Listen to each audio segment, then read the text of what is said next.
పొద్దుకుంకి 7:30-8 అయిన తర్వాత రాత్రులు పడుకుంటే నక్షత్రాలు భలే కనిపిస్తున్నాయి.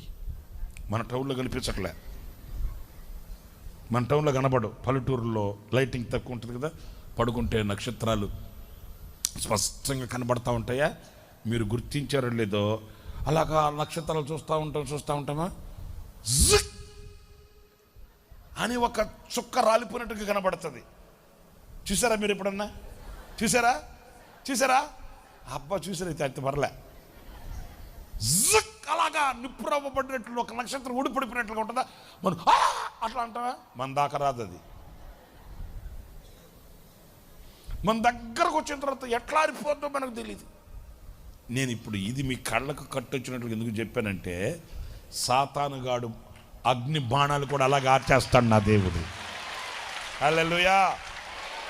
పడిపోయిందిరా, వచ్చేసిందిరా, అయిపోయిందిరా, కాలిపోయిందిరా, ఇక ఏమి లేకుండా, నామరూపాలు లేకుండా ఏం బొగ్గైపోద్ది, మసి అయిపోద్దిరా, ఇక మనకు క్రైస్తవ్యమే లేకుండా పోతా, అలా అనిపిస్తుంటుంది. అంతే.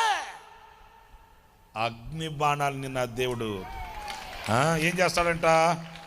ప్రవాహ జలములను కుమ్మరిస్తాడంట. ఇక